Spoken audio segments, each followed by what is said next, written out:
Welcome back everyone, আমি Saptaparni from বায়োলাইভ। আশা করি তোমরা সবাই খুব ভালো আছো। তো আজকে আমরা এবিটি এর মাধ্যমিকের টেস্ট পেপারের পেজ নাম্বার 418 যে লাইফ সায়েন্সের কোয়েশ্চেন সেট রয়েছে তার 2 মার্কসের কোয়েশ্চেনগুলো সলভ করতে চলেছি। এই সেটের 1 মার্কের কোয়েশ্চেনগুলো এবং অন্যান্য আর সমস্ত সেটের 1 and 2 মার্কসের কোয়েশ্চেনের ব্যাখ্যা সহ সলভ বা অ্যান্সার যদি তোমরা পেতে চাও তাহলে আমার চ্যানেলে এবিটি এর টেস্ট পেপার সলভিং এর যে 2024 এর প্লে লিস্ট রয়েছে সেখানে সব ভিডিও একসাথে তোমরা পেয়ে যাবে। ওই প্লে লিস্টটার লিঙ্ক আমি ভিডিও লাস্টে দিয়ে দেবো, সেখান থেকে অবশ্যই কিন্তু তোমরা সব ভিডিওগুলো দেখে নেবে। আর অবশ্যই চ্যানেলটাকে সাবস্ক্রাইব করে রাখতে ভুলো না, তাহলে কি হবে, আমি যখনই নতুন কোনো ভিডিও দেব তোমরা কিন্তু তার নোটিফিকেশন সবার আগে পাবে। প্লাস যখন আমি সাজেশন দেব সেটাও কিন্তু তোমরা সরাসরি খুব তাড়াতাড়ি জানতে পারবে। ভিডিও ভালো লাগলে লাইক করতে ভুলো না, বন্ধুদের মধ্যে শেয়ার করে দিও এবং অবশ্যই নিচে কমেন্ট করে জানিও ভিডিও তোমাদের কেমন লাগছে এবং তোমাদের কোনো ডাউট থাকলেও সেটা কমেন্ট করে জানাতে পারো। তাহলে চলো আর দেরি না করে ভিডিও স্টার্ট করছি।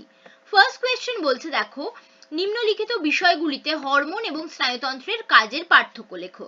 প্রথমে বলছে কাজের প্রকৃতি। দেখো হরমোন হচ্ছে আমাদের রাসায়নিক সমন্বয় সাধক, whereas স্নায়ুতন্ত্র হচ্ছে আমাদের ভৌত সমন্বয় সাধক। নেক্সট বলছে কাজের স্থায়িত্ব। হরমোনের যে কাজ সেটি সুদূর প্রসারী, বাট স্নায়ুতন্ত্রের যে কাজ সেটি তাৎক্ষণিক। কাজের গতি, হরমোন মন্থর গতিতে কাজ করে, স্নায়ুতন্ত্রের কাজ দ্রুত হয়। পরিণতি, কাজের পরে হরমোন নষ্ট হয়ে যায়, কিন্তু স্নায়ুতন্ত্রে যে আমাদের নিউরন বা নার্ভ যাই থাকুক তাদের কিন্তু কোনো রকম তাদের চেঞ্জ হয় না বা নষ্ট হয় না তারা। নেক্সট কোয়েশ্চেন, রিপিটেড কোয়েশ্চেন, দেখো আগেও এসেছে। দরজায় ঘন্টা বাজার শব্দ শুনে তুমি যেভাবে দরজা খুলবে সেই স্নায়বিক পথটি শব্দ ছকের মাধ্যমে দেখাও। তাহলে তোমাদের অ্যারো অ্যারো করে দিয়ে লিখে যেতে হবে। প্রথমে দেখো বেল বাজলে সেই বেলের শব্দ শোনা, দরজায় ঘন্টা বাজার শব্দ শুনছো, অর্থাৎ তোমার গ্রাহক অঙ্গ একটি রয়েছে। এখানে গ্রাহক অঙ্গ কোনটি হবে? গ্রাহক অঙ্গ হবে আমাদের কানের মধ্যে যে অন্তর্কর্ণ রয়েছে তার অর্গান অফ কর্টি, ঠিক আছে? তো কান হচ্ছে আমাদের গ্রাহক অঙ্গ, সেখান থেকে সেটি অডিটারি নার্ভের মাধ্যমে, অডিটারি নার্ভ হচ্ছে আমাদের অন্তর্বাহী স্নায়ু, ঠিক আছে, সেটির মাধ্যমে আমাদের স্নায়ু কেন্দ্র অর্থাৎ মস্তিষ্কের যে অডিটারি সেন্টার সেখানে পৌঁছাচ্ছে। মস্তিষ্কের অগ্র মস্তিষ্ক বা আমাদের গুরু মস্তিষ্কের সেরিব্রামের যে অডিটারি সেন্টার সেখানে পৌঁছাচ্ছে। সেখান থেকে এই যে শব্দ তরঙ্গ যেটা তোমার অডিটারি সেন্টারে পৌঁছালো সেটি এবার আমাদের কিসে পরিণত হবে? এবার আমাদের বহির্বাহী স্নায়ুর মাধ্যমে অর্থাৎ মোটর নার্ভের মাধ্যমে আমাদের হাত এবং পায়ে এসে পৌঁছাবে, অর্থাৎ আমাদের কারক অঙ্গে এসে পৌঁছাবে, হাতের পায়ের মাসলে, এবং শব্দ শুনে আমরা তাতে সাড়া দেওয়ার জন্য, সংবেদনশীল হওয়ার জন্য আমরা গমন করব হাত পা নাড়িয়ে, ঠিক আছে? তো হাত এবং পায়ের মাসল হচ্ছে আমাদের এখানে কারক অঙ্গ। তো এটাই তোমাদের শব্দ ছকের মাধ্যমে পরপর করে লিখে যেতে হবে। নেক্সট বলছে, দেখো ট্রপিক চলন এবং ন্যাস্টিক চলনের দুটি পার্থক্য লেখো। দেখো ট্রপিক চলন নির্ভর করে উদ্দীপকের উৎসের গতিপথের উপর, whereas ন্যাস্টিক চলন নির্ভর করে উদ্দীপকের তীব্রতার উপর। ট্রপিক চলনের ক্ষেত্রে আমরা দেখতে পাই যে অক্সিন হরমোনের একটা প্রভাব রয়েছে, ন্যাস্টিক চলনে অক্সিন হরমোনের কোনো প্রভাব নেই। নেক্সট বলছে ক্রোমোজোম, ডিএনএ এবং জিনের মধ্যে আন্তর সম্পর্কটি লেখো। এটার অ্যান্সার তোমরা পেয়ে যাবে পেজ নাম্বার 45-এ। আগেরগুলো আমি বলে দিচ্ছি, ট্রপিক ন্যাস্টিকের অ্যান্সারটা তোমরা পাবে হচ্ছে পেজ নাম্বার 6-এ। যেটা সেকেন্ড কোয়েশ্চেন ছিল দরজায় ঘন্টা বাজার, এটা কোথাও তোমরা পাবে না বইতে, ওভাবে দেওয়া নেই। আর প্রথমের অ্যান্সারটা পাবে তোমরা পেজ নাম্বার 21-এ, ঠিক আছে? তো চলো, ক্রোমোজোম, ডিএনএ, জিনের আন্তর সম্পর্ক বললাম কোন পেজে পাবে? পেজ নাম্বার 45-এ। দেখো ক্রোমোজোম হচ্ছে অ্যাকচুয়ালি ডিএনএ, হিস্টোন প্রোটিন এবং নন হিস্টোন প্রোটিন সবকিছু মিলিয়ে ক্রোমোজোম তৈরি হয়। এবার ডিএনএ তার মানে প্রথমে থাকবে ক্রোমোজোম, তার লোয়ার লেভেল অফ অর্গানাইজেশন আমরা বলতে পারি ডিএনএ। ডিএনএ তে কি থাকে? ডিএনএ হচ্ছে যেমন আমাদের প্রোটিন সংশ্লেষকারী জিন থাকে, অর্থাৎ কোডিং রিজিয়নও যেমন থাকে তেমন অনেক নন কোডিং রিজিয়নও থাকে, অর্থাৎ ডিএনএ এর ভিতরে আসবে আমাদের জিন। জিন হচ্ছে ডিএনএ এর প্রোটিন সংশ্লেষকারী অঞ্চল। তাহলে প্রথমে আমরা লিখবো জিন, সে জিন থেকে, জিন হচ্ছে আমাদের বংশগতির ধারক এবং বাহক এবং প্রোটিন সংশ্লেষকারী অংশ ডিএনএ। তাহলে জিনের পরে আসবে আমাদের ডিএনএ, ঠিক আছে? ডিএনএ তার মানে জিন এবং নন জেনেটিক এরিয়া অর্থাৎ নন কোডিং এরিয়া নিয়ে তৈরি। এরপর ডিএনএ, হিস্টোন প্রোটিন, নন হিস্টোন প্রোটিন সব মিলিয়ে ক্রোমোজোম তৈরি হয়, ঠিক আছে। তো জিন, ডিএনএ, ক্রোমোজোম এইভাবে যাবে আমাদের আন্তঃসম্পর্কটি। নেক্সট কোয়েশ্চেন বলছে দেখো, রিপিটেড কোয়েশ্চেন, কোষ চক্রের নিয়ন্ত্রণ নষ্ট হবার সাথে সাথে মানব দেহে ম্যালিগন্যান্ট টিউমার সৃষ্টি হবার সম্পর্ক প্রতিষ্ঠা করো। দেখো, কোষ চক্রের বিভিন্ন বিন্দুতে অর্থাৎ চেক পয়েন্ট গুলিতে যদি কোনোভাবে অনিয়ন্ত্রিত কোষ বিভাজন ঘটতে থাকে, তাহলে অনিয়ন্ত্রিতভাবে কোষ বিভাজন ঘটার ফলে বহু সংখ্যায় কোষ তৈরি হবে এবং যার থেকে টিউমার তৈরি হতে পারে, ঠিক আছে।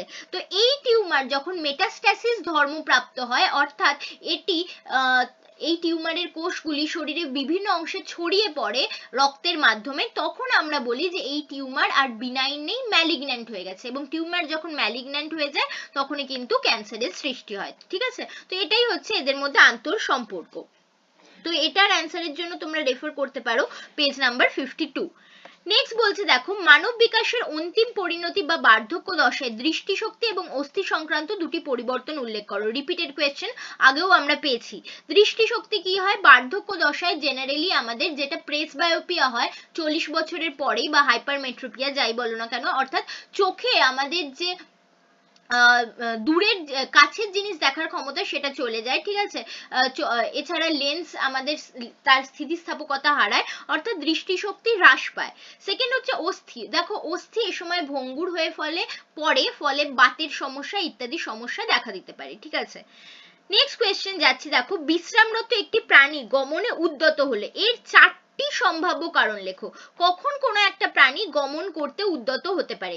প্রথম হতে পারে যে প্রাণীটির খাদ্যের খোঁজে তাকে যেতে হবে, সে সময় প্রাণী বিশ্রামরত অবস্থা থেকে গমন করতে পারে। প্রাণী তার সঙ্গীর খোঁজে যাচ্ছে, ঠিক আছে, মেট খোঁজার জন্য যাচ্ছে, দ্বিতীয় কারণ। থার্ড হচ্ছে একটি প্রাণী কোনো আন্তঃপ্রজাতি বা অন্তঃপ্রজাতি সংগ্রামে লিপ্ত হতে চলেছে তখন। এবং ফোর্থ হচ্ছে যে এটি কোনো বিপদ থেকে নিজেকে বাঁচাবার জন্য গমন করতে পারে, ঠিক আছে। তো আইদার স্বেচ্ছায় বা বাইরের থেকে কোনো উদ্দীপকের প্রভাবে গমন হতে পারে। এই 4টি সম্ভাব্য কারণ তোমরা লিখতে পারো। নেক্সট বলছে দেখো, থ্যালাসেমিয়া রোগে আক্রান্ত ব্যক্তির কি কি সমস্যা দেখা যায়? দেখো, থ্যালাসেমিয়া রোগে আক্রান্ত ব্যক্তির সমস্যাগুলো তোমরা পেয়ে যাবে হচ্ছে তোমাদের বইতে পেজ নাম্বার 88-এ। থ্যালাসেমিয়াতে কি হয়? অ্যাকচুয়ালি হিমোগ্লোবিন সঠিকভাবে তৈরি হয় না বা কম পরিমাণে তৈরি হয়, ফলে আমাদের রক্তাল্পতা বা হিমোলাইটিক অ্যানিমিয়া দেখা যায়, কারণ হিমোগ্লোবিন কম তৈরি হয়, কোষে কোষে সঠিকভাবে অক্সিজেন পৌঁছায় না এবং কোষগুলি মারা যেতে থাকে। এছাড়া আর কি হয়? আরবিসি সাইজ, লোহিত রক্তকণিকা সাইজে ছোট হয়ে যায়, কালচে মূত্র ত্যাগ হয়, এছাড়া যকৃৎ এবং প্লীহার বৃদ্ধি ঘটে। এছাড়া আর কি হয়? এছাড়া আমাদের যে অস্থি সেটি দুর্বল এবং বিকৃত হয়ে পড়ে, ঠিক আছে। নেক্সট বলছে দেখো, বংশগতির সংক্রান্ত স্বাধীন বন্টনের সূত্রটি বিবৃত করো। তো যখনই তোমাকে সূত্র বলতে বলবে, এটা হচ্ছে law of independent assortment or স্বাধীন সঞ্চরণের সূত্র কিন্তু বইয়ের মতো ডিটো বলার চেষ্টা করবে। তাহলে এটা তোমরা পেয়ে যাবে পেজ নাম্বার 85-এ তোমাদের 7টার বইতে। কি আছে সূত্রটি? কোন জীবের 2 বা ততোধিক যুগ্ম বিপরীতধর্মী বৈশিষ্ট্যগুলি জনিত্রী জনু থেকে যখন অপত্য জনুতে সঞ্চারিত হয়, তখন তারা একত্রিত হলেও শুধুমাত্র গ্যামেট গঠনকালে এরা যে পরস্পর থেকে শুধু পৃথকই হয়ে যায় তাই নয়, উপরন্তু প্রত্যেকটি বৈশিষ্ট্য স্বাধীনভাবে যে কোনো বিপরীত বৈশিষ্ট্যের সঙ্গে সম্ভাব্য সকল প্রকার সমন্বয়ে সঞ্চারিত হতে পারে, ঠিক আছে। এটা হচ্ছে সূত্রটা। পারলে তোমরা একটা এক্সাম্পল দিয়েও লিখে দেখিয়ে দিতে পারো, বাট 2 নম্বরের জন্য সূত্র ইজ এনাফ। নেক্সট বলছে দেখো, মানব দেহে বংশানুক্রমিকভাবে সঞ্চারিত দুটি প্রকরণের উদাহরণ দাও। দেখো, মানুষের কানের যে মুক্তলত্তি সেটি একটি প্রকট বৈশিষ্ট্য, এটি এক ধরনের প্রকরণ। এছাড়া মানুষের রোলার জিভ সেটিও প্রকট বৈশিষ্ট্য, সেটিও এক ধরনের প্রকরণ, ঠিক আছে। তো এটার জন্য তোমরা রেফার করতে পারো পেজ নাম্বার 74। নেক্সট বলছে, বিবর্তনের অধ্যায়ে জীবাশ্মের দুটি তাৎপর্য লেখো। এটা তোমরা 7টার বইতে পাবে না, আমি তোমাদেরকে বলে দিচ্ছি। জীবাশ্ম কি করে? জীবাশ্ম বিভিন্ন প্রাণী বা উদ্ভিদের বিবর্তনের যে না জানা অধ্যায়গুলো সেগুলিকে আমাদের জানতে সাহায্য করে এবং এগুলি মিসিং লিঙ্ক হিসেবে কাজ করে, যার মাধ্যমে আমরা বিভিন্ন জীবের মধ্যে যে সংযোগ সূত্র সেগুলি খুঁজে পেতে পারি। এবং সেকেন্ড হচ্ছে, এই জীবাশ্মর থেকে শুধুমাত্র যে আমরা মিসিং লিঙ্ক বা বিবর্তনের ধারা জানতে পারি বিভিন্ন জীবের তাই নয়, সেই জীব যে সময়ে পৃথিবীতে বাস করত সেই সময়ের পরিবেশ সম্পর্কেও আমরা ধারণা পেতে পারি। অপসারী। ঠিক আছে, তো এই দুটি আমি তোমাদের তিনটি তাৎপর্য বললাম, যে কোনো দুটি তোমরা লিখতে পারো। নেক্সট বলছে অভিসারী এবং অপসারী অভিব্যক্তির পার্থক্য লেখো। দেখো অভিসারী অভিব্যক্তি বলতে কি বোঝায়, যে যেখানে বিভিন্ন ধরনের বা ডিফারেন্ট টাইপের পূর্বপুরুষ থেকে আমাদের বিবর্তন শুরু হচ্ছে, বাট একই ধরনের পরিবেশে থাকার জন্য কার্যগতভাবে তারা একই রকম নেচার দেখাচ্ছে। ঠিক আছে, সেই ধরনের অঙ্গদের আমরা বলে থাকি হচ্ছে সমবৃত্তি অঙ্গ, যেহেতু তারা কার্যগতভাবে সেম, বাট তারা তারা বিবর্তনগতভাবে বা তাদের গঠনগতভাবে আলাদা। ঠিক আছে, অর্থাৎ এখানে ডিফারেন্ট পয়েন্ট থেকে আমাদের বিবর্তন শুরু হয়েছে, ডিফারেন্ট পূর্বপুরুষ থেকে শুরু হলো, তারা একটা টাইমে গিয়ে সবাই একই পয়েন্টে মিলে যাচ্ছে, অর্থাৎ কনভার্জ করছে বা অভিসারী হচ্ছে। ঠিক আছে, যেহেতু তারা একই পরিবেশে থাকছে বলে তাদের কার্যগত সিমিলারিটি বা সামঞ্জস্যের জন্য। whereas অপসারী অভিব্যক্তি আমরা কোথায় দেখতে পাই, আমরা সমস্ত অঙ্গে দেখতে পাই, যেখানে একটা বা একই ধরনের পূর্বপুরুষ থেকে এই ধরনের অভিব্যক্তি শুরু হলো, ডিফারেন্ট পরিবেশে থাকার জন্য ডিফারেন্ট প্রাণীতে তারা কার্যগতভাবে আলাদা হয়ে গেছে, এই ধরনের অঙ্গগুলি সমস্ত অঙ্গগুলি, এবং অর্থাৎ একে অন্যের থেকে আলাদা হয়ে যাচ্ছে বিবর্তনের পথে। এই ধরনের অভিব্যক্তিকে আমরা অপসারী অভিব্যক্তি বলি, যেটা আমরা সমস্ত অঙ্গ বা হোমোলোগাস অর্গানে দেখতে পাই, আর অভিসারী হচ্ছে সমবৃত্তি অঙ্গ বা অ্যানালোগাস অর্গানে দেখতে পাই। ঠিক আছে, উদাহরণ দিয়ে দিতে পারো তোমরা, এটার জন্য তোমরা রেফার করতে পারো পেজ নাম্বার 103। নেক্সট বলছে অতিরিক্ত জল ক্ষয় সহনের জন্য উটের দুটি অভিযোজনগত বৈশিষ্ট্য লেখো। Repeated question. দেখো জল ক্ষয় সহ্য করার জন্য কি করে, উট অর্ধ কঠিন মূত্র ত্যাগ করে এবং শুষ্ক বিষ্ঠা ত্যাগ করে। অর্ধ কঠিন মূত্র তারা ইউরিক অ্যাসিডের মাধ্যমে ত্যাগ করে, কারণ ইউরিক অ্যাসিডকে বডির থেকে বার করতে গেলে সেরকম পরিমাণ জল লাগে না। ঠিক আছে, এভাবে তারা জলের যে ক্ষয় সেটাকে কমায়। এছাড়া এদের চামড়া পুরু হওয়ায় শরীর থেকে চামড়ার থেকে বাষ্পীভূত হয়ে জল বাইরে বেরিয়ে যেতে পারে না। নাসাপথের মাধ্যমে যখন এরা নিঃশ্বাস ত্যাগ করে, তখন সেই জলীয় বাষ্পকে তারা নাসাপথে ঠান্ডা করে জলে পরিণত করে এবং সেটাকেও আবার অ্যাবজর্ব করে নেয় বা শোষণ করে নেয়, এভাবে জলের ক্ষয় থেকে বডিকে রক্ষা করে। ঠিক আছে, তো এটার অ্যান্সার তোমরা পেয়ে যাবে হচ্ছে এটার অ্যান্সার তোমরা পেজ নাম্বার 108 পেয়ে যাবে। নেক্সট কোয়েশ্চেন বলছে, দেখো পৃথিবীর উষ্ণায়নের ফলে জীববৈচিত্র্যের যে ক্ষতি হচ্ছে তার 4টি উদাহরণ দাও। দেখো বিশ্ব উষ্ণায়নের ফলে পৃথিবীর গড় তাপমাত্রা বেড়ে যাচ্ছে, তার ফলে কিন্তু বিভিন্ন জীবজন্তু বিলুপ্ত হচ্ছে, এটা প্রথম। সেকেন্ড বলতে পারো তোমরা, এই যে জীবজন্তুর বিলুপ্ত হয়ে যাচ্ছে বিভিন্ন, তার ফলে খাদ্য শৃঙ্খলে কিন্তু বিঘ্ন সৃষ্টি হচ্ছে এবং বাস্তুতন্ত্রের ভারসাম্য কিন্তু বিঘ্নিত হচ্ছে, এটা দ্বিতীয়।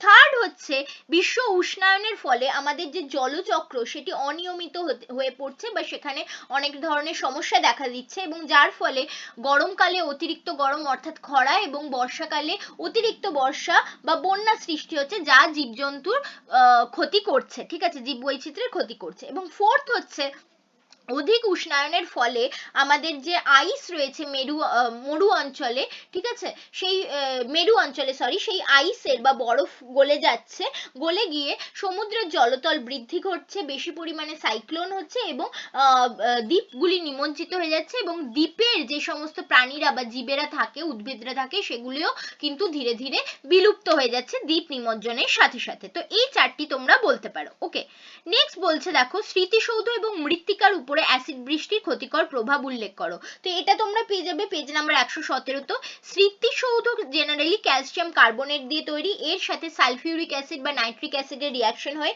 ক্যালসিয়াম নাইট্রেট বা calcium sulphate carbon die oxide জল তৈরি হয়। এইভাবে স্মৃতিসৌধের যে মার্বেল পাথর, সেই ক্যালসিয়াম কার্বনেট যুক্ত মার্বেল পাথর ক্ষয় হয়ে যাচ্ছে এবং স্মৃতিসৌধের ক্ষয় হয়।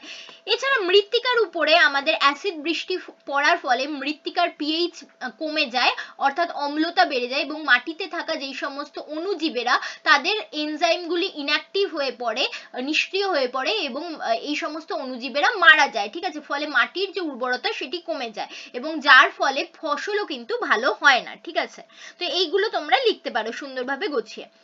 নেক্সট কোয়েশ্চেন বলছে, দেখো মানব সভ্যতার বিকাশে প্রদত্ত দুটি ক্ষেত্রে জীববৈচিত্র্যের ভূমিকা উল্লেখ করো। প্রথমে বলছে খাদ্য উৎপাদন। সো অবভিয়াসলি দেখো খাদ্য উৎপাদনের উপরে আমরা যেমন উদ্ভিদের উপরেও নির্ভর করি, প্রাণীজ খাদ্যের উপরেও নির্ভর করি। উদ্ভিদ খাদ্য আমরা বিভিন্ন রকম ফসল থেকে পাই, এছাড়া বিভিন্ন ফলের গাছ থেকে পেতে পারি, ঠিক আছে। এগুলো জীববৈচিত্র্য, যত বেশি জীববৈচিত্র্য থাকবে তত ভালোভাবে আমরা উদ্ভিজ্জ খাদ্য পাবো। এছাড়া প্রাণীজ খাদ্য বলতে যেমন আমরা ডিম, মাছ, মাংস বোঝায়, সেগুলো আমরা জীববৈচিত্র্য যদি সঠিক বজায় থাকে তবেই আমরা পেতে পারবো।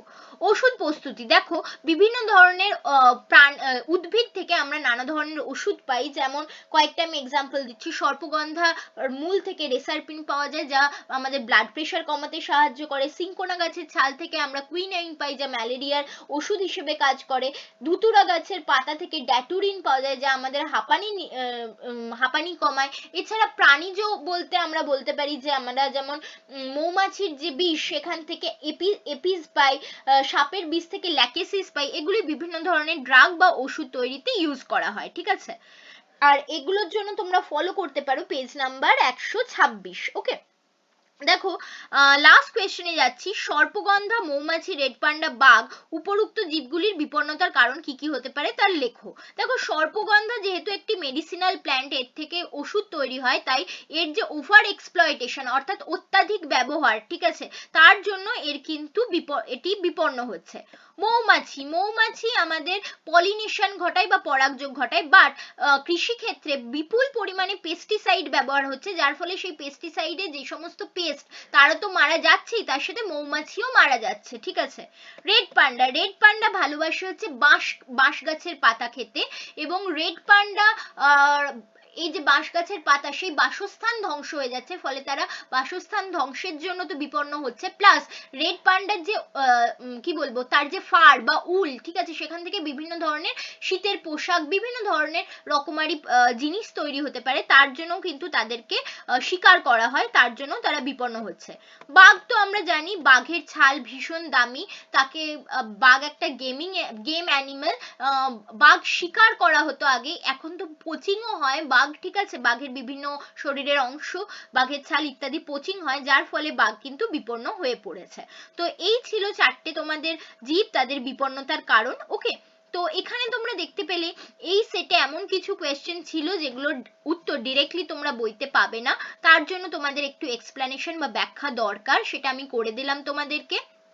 অনেকেই তোমরা কমেন্ট করে বলছো যাতে আমি 2 মার্কসের কোয়েশ্চেন গুলো লিখে দিই। দেখো লিখে দিলে কি হবে, তোমরা জাস্ট লেখাটা হয়তো পড়ে চলে গেলে, ঠিক আছে, বাট এক্সপ্লেনেশন তোমার কাছে ক্লিয়ার হবে না, এর যে কারণ কেন আমি লিখছি জিনিসটা সেটা তোমার কাছে ক্লিয়ার হবে না, যেটা তোমার অজানা সেটা অজানাই থেকে যাবে। বাট আমি যদি তোমাদেরকে ব্যাখ্যা করে দিই, তোমাদের কাছে কনসেপ্টটা ক্লিয়ার হয়ে যায়, এবং তারপর তোমরা সেটা নিজের মতো করে খাতায় লেখো, তাহলে কিন্তু দেখবে তোমাদের প্রত্যেকের উত্তর আলাদা হবে, এবং উত্তরের মধ্যে কিন্তু ইউনিকনেস থাকবে, এবং এই ইউনিকনেসই কিন্তু তোমাকে ভালো মার্কস এনে দেবে পরীক্ষায়, ঠিক আছে। দেখো একই বই আমরা সবাই পড়ি, বাট বই পড়ে তুমি কি বুঝছো, সেটাকে কিভাবে প্রকাশ করতে পারছো, যত ভালোভাবে প্রকাশ করতে পারবে তত ভালো তুমি মার্কস পাবে, ঠিক আছে। তো আমি যদি সবকিছুই তোমাদেরকে লিখিয়ে দিই, তাহলে কিন্তু তোমাদের বোঝার ব্যাপারটা আর থাকবে না, এবং মার্কসও তোমরা ভালো পাবে না। তো এই জন্য আমি বলবো আমার ভিডিও দেখো, ব্যাখ্যাগুলো শুনে নাও, যেই সমস্ত প্রশ্নের উত্তর নিজেরা পাচ্ছ না তার ব্যাখ্যাগুলো শুনে নিজের মতো করে লেখা প্র্যাকটিস করো, এবং সেটাই পরীক্ষার খাতায় লিখে এসো, ঠিক আছে।